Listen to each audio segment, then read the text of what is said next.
திரள் நிதியை வசூல் பண்றோம், திங்கிறோம், ரூம போடுறோம், குடிக்கிறோம்.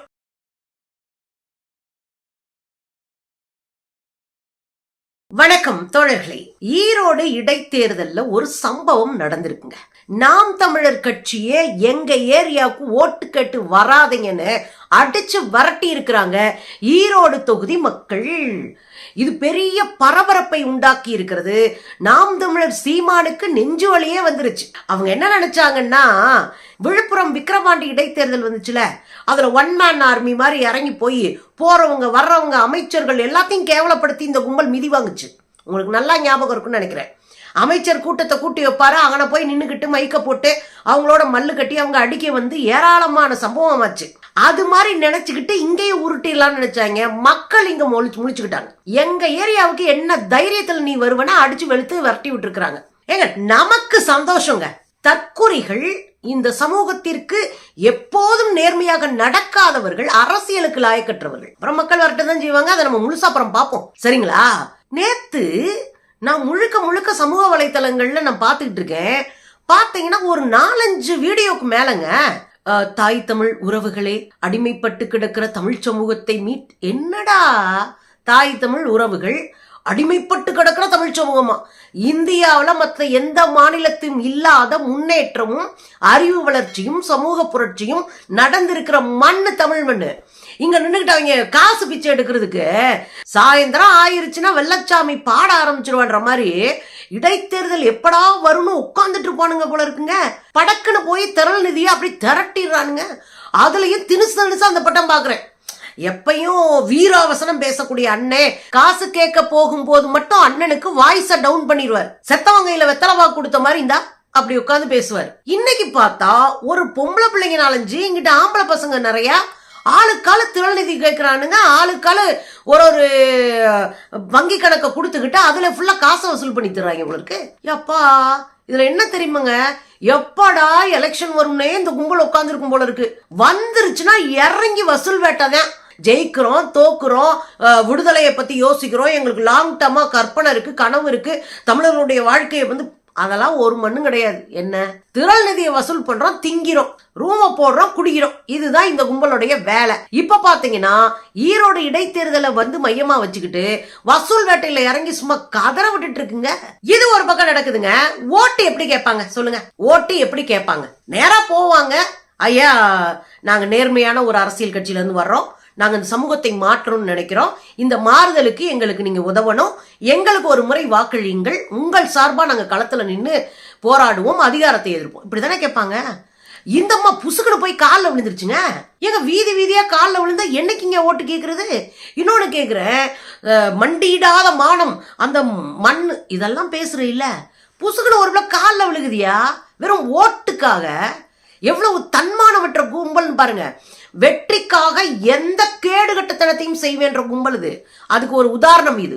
இந்த பொண்ணு மேடையில பெருசா அறுத்து தள்ளுற மாதிரி அவங்க அண்ணன் ரேஞ்சுக்கு பேசுதுல, புசுக்குன்னு காலில் விழுந்துட்டு இருக்கு பாருங்களேன். பாத்தீங்கல்ல, மும்பிட்டுத்தியா நாம் தமிழர் கும்பல். அதாவது போட்டோ கிடைச்சா வெட்டி ஒட்டி அரசியல் பண்ணோம். ஆடியோ புறம் பாத்தீங்கன்னா கட்சிக்குள்ள இருக்கிற பிள்ளைங்கள கேவலமா பேசி ஆடியோ ரிலீஸ் ஆகும். ஓட்டு பொறுக்க போற இடத்துல பொசுக்குன்னு காலில் விழுந்து எப்படியாவது ஒரு ஓட்டை வாங்கணும்னு நினைக்கும். இதுதான் கேடுகட்ட நாம் தமிழருடைய அரசியல், புரிஞ்சுக்கோங்க. இதெல்லாம் கிடக்கட்டுங்க. இந்த பிள்ளை போய் ஓட்டு கேட்க போறாங்க. போற இடத்துல ஒருத்தரை கைய கால நீட்டி அப்படி பேசினாங்கல்ல, அங்க ஒரு சம்பவம் நடந்து போச்சுங்க. என்னன்னா, ஒருத்தர் வந்தாரு, அதெல்லாம் சந்தோஷம்ப்பா, வாழ்த்துக்கள், நீங்க நிக்கிறதுக்கு சந்தோஷம்தான், வர்றவங்க பூரா குடிய ஒழிப்பேன்னு சொல்றீங்களே, ஒரு கட்சியாவது தான் தொண்டர்களுக்கு, தான் கீழே இருக்கிறவனுக்கு குடிக்க கூடாதுன்னு ஏதாவது ஏற்பாடு பண்ணிருக்கீங்களா அப்படின்னு கேட்டாரு. என்ன பண்ணுந்த பிள்ளை ரொம்ப பரிதாபமா போச்சுங்க. என்ன செய்யறதுனே தெரியாம நாங்கள் குடிக்கிறவங்களை எல்லாம் எங்கள் கட்சியிலே உறுப்பினராக சேர்க்க மாட்டோம் அப்படின்னு உருட்டி விடுச்சு பாருங்களேன். எனக்கு பொதுவா கட்சியில என்ன தெரியல, இப்ப எல்லா கட்சிக்காரும் மது ஒழிக்கிறதுன்னு சொல்றீங்க, ஆனா கட்சியில இருக்கிற உறுப்பினர் பஸ் குடிக்காம இருக்கிறதுக்கு நீங்க என்ன ஏற்பாடு பண்ணுவீங்க? ஐயா இங்க பாருங்க, கடையை திறந்து வச்சுட்டு குடிக்காதன்னா அது தப்பு. இல்ல ஃபர்ஸ்ட் நம்ம கட்சி, நான் சொல்ற பொதுவா பாஜக, பாட்டாக்கள், மக்கள் உட்பட குடிக்காதுன்னு சொல்றீங்க, அந்த கட்சியில இருக்கிற பஸ் குடிக்காம இருக்கிறதுக்கு தான் எங்களுக்கு நீங்க வாக்களிக்க எங்களுடைய இருக்கணும் அப்படி உறுதியா அது வந்து எங்களுடைய சட்ட வரையிலே கொண்டு வந்திருக்கோம்.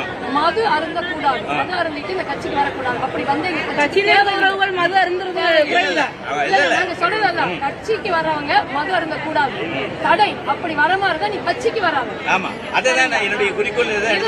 மது ஒழிக்கிறது என்னன்னா ஃபர்ஸ்ட் கட்சி தொண்டர்கள் வந்து மது அருந்தாம இருந்தா போதும். ஏன்னா இன்னைக்கு முடிச்சிருக்கீங்க, நீங்க வந்து எல்லாம் ஓட்டு செய்யறீங்க, சாயந்தரம் என்ன ஆளுக்கு ஒரு கோட்டை கொடுத்து 200 ரூபாய் 500 ரூபாய் பணம் கொடுக்குறீங்க. அதை ஃபர்ஸ்ட் நீங்க நிறுத்தணும். பாத்தீங்களா, என்ன உருட்டுடாப்பா, கட்சியிலே சாக்க மாட்டீங்களா? முதல்ல உங்க அண்ணனை தானே தூக்கி வெளியேறியணும்.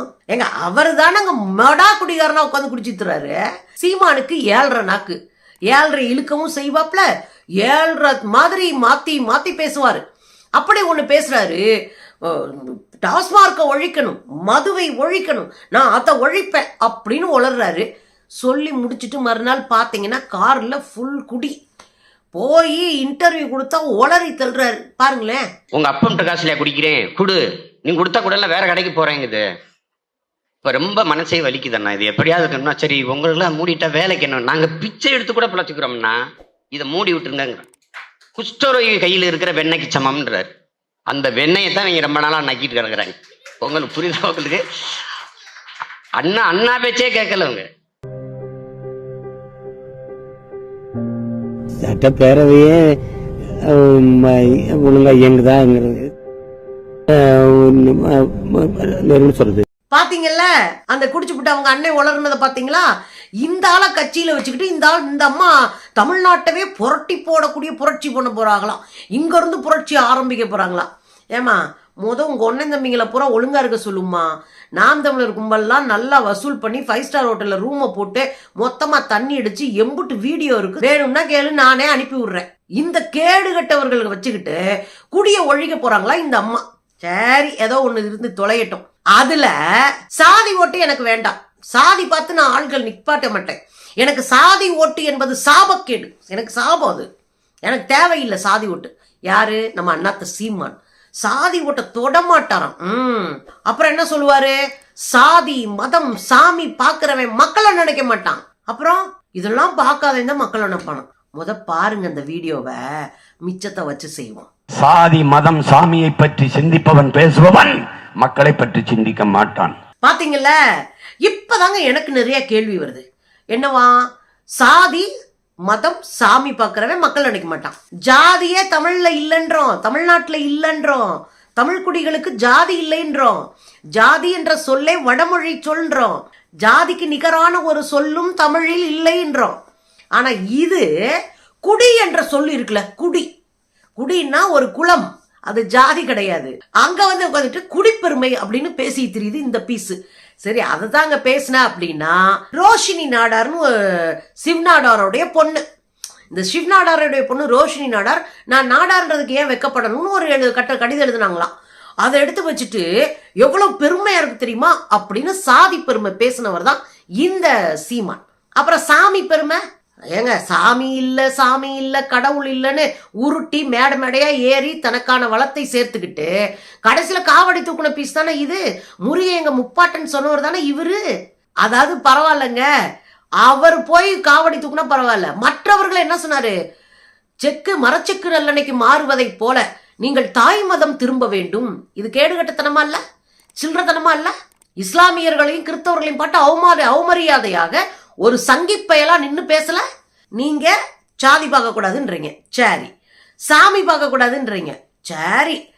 அப்புறம் மதம் பார்க்க கூடாதுன்னு நீங்க தான் சொல்லுவீங்க. நீங்க தானே தாய் மதத்துக்கு திரும்ப சொன்னீங்க. ஐரோப்பிய மதம் அரேபிய மதம் பேசுனது நீங்க தானே. அப்புறம் என்ன மதம்? அப்ப உங்களுக்கு ஒண்ணு புரியுதா? சாதி மதம் இங்கே கடவுள் பெருமை பேசிக்கிட்டு மக்களை துண்டாடுகிற கேடுகட்ட அரசியலை செஞ்சிட்டு இருக்கிற சீமான் நான் சாதி பார்க்க மாட்டேன்னு சொல்றாரு. இன்னொரு இதை ஏன் நான் சொல்றேன்னு ஒரு இடத்துக்கு வரனே. ஏன் சொல்றேன் தெரியுங்களா? ஈரோடு கிழக்கு தொகுதியில இருக்கிற பெரும்பான்மை வாக்காளர்கள் முதலியார் சமூகம். அவங்க முதலியார் ஜாதியை சேர்ந்தவங்க. அந்த முதலியார் ஜாதியை உயர்த்தி பிடிக்கணும்னு தான் போன முறை போட்ட வேட்பாளரும் முதலியார். அந்த பொண்ணு மேனகா நவநீதன், அந்த பொண்ணு முதலியார். இந்த முறை போட்டிருக்கிற இந்த சீதா லட்சுமியும் முதலியார். நீங்கெல்லாம் ஜாதி பார்க்க மாட்டேன், மதம் பார்க்க மாட்டேன், மண்ணை பார்க்க மாட்டேன், மட்டைய பார்க்க மாட்டேன்னு பேசிட்டு முதலியார் ஜாதி பெரும்பான்மை என்பதால் அங்க முதலியார் சாதியிலே நிப்பாட்டுறீங்க ஆள. பரவாயில்லங்க, இந்த திமுக நிப்பாட்டி இருக்கு, திமுக அவங்களுடைய கேண்டிடேட் நிப்பாட்டிருக்காரு, அவர் வேற சமூகத்தை சேர்ந்தவர். அப்ப நீ பெரும்பான்மை சமூகத்துல ஒரு கேண்டிடேட்டை நிப்பாட்டிட்டு அங்க நீங்க இடைத்தேர்தல், அங்க விக்கிரவாண்டி இடைத்தேர்தல போய் பாத்தீங்களா, அங்க வன்னியர் சமூகத்தை சேர்ந்த பொண்ணை நிறுத்தினாரு. நீ சாதி பார்க்க மாட்டேன்னு தெருவில் சொல்லிட்டு அதையும் ஒரு கூமுட்ட கும்பல் நம்பிட்டு இருக்கு. இப்ப மெயின் மேட்டருக்கு வருவாங்க. இப்படி சாதி பார்க்க மாட்டேன்னு சொல்லிக்கிட்டு தான் போன இடைத்தேர்தல ஒரு சம்பவம் ஆகி போச்சு. இந்த முதலியார்கள் எல்லாம் அப்படியே பிரைஸ் பண்ணி கொண்டாடி மகிழணும் அப்படின்னு அண்ணன் மேடையில போர் என்றால் முதலில் வருபவர்கள் முதலியார் அப்படின்னு உருட்டி விட்டாரு. உன் வாயி உன் உருட்டு தம்பி அப்படின்னாங்க. ஆனா கடைசியில் என்ன சொன்னாரு தெரியுமா, வெளி மாநிலங்கள்ல இருந்து வந்தேரிகளாக வந்தவர்கள் அருந்ததியர் அப்படின்னு ஒரு உருட்டினார். நம்ம என்ன கேட்கிறோம்னா, உன் ஜோலி என்ன, நீ எதுக்கு போன? ஓட்டு கேட்க போட்டா ஓட்டு கேளு. பெரும்பான்மை சமூகத்தை நல்லா கொண்டாடணும், இங்க இருக்கிற சிறுபான்மையா கொஞ்சமா இருக்கிற அருந்ததிய மக்களை இழிவு செய்யணும்னு சொல்லி போன முறைய வச்சு துவச்சு அனுப்புனாங்க அருந்ததிய மக்கள். அவங்களுடைய ஹெட் ஆபீஸை முற்றுகையிட்டாங்க, போராட்டம் நடந்துச்சு, தமிழ்நாடு பூரா போராட்டம் நடந்துச்சு. இந்த லட்சணத்துலதான் நேத்து ஓட்டு கேட்டு போயிருக்கிறாங்க. மொத்த அருந்ததியர் மக்களும் தெருவுக்குள்ள நுழையக்கூடாது, மரியாதை ஓடிப்போம். என்றாட்டே உங்க அண்ணன் எங்களை அவமானப்படுத்துவாரு, அசிங்கமா பேசுவாரு, வந்தேறினுவாரு. நீ எங்க கிட்ட ஓட்டு பொறுக்க வருவியா, ஓட்டு கேட்டு வருவியா, தொலைச்சு ஓடிடு அப்படின்னு பொம்பளைங்க நின்று மிரட்டி விட்டுருக்காங்க. எனக்கு சந்தோஷம்ப்பா. ஏங்க, ஒரு போலியை ஜெயிக்க விடுறதும் அநீதியை வேடிக்கை பார்க்கறதும் ஒண்ணுதான். இது நமக்கே கழுத்துக்கு கத்தியா வரும். ஏன்னா குடியார பயலுக, சுரண்டி திணி பயலுக, இவங்க ஜெயிச்சு என்ன ஆக போகுது?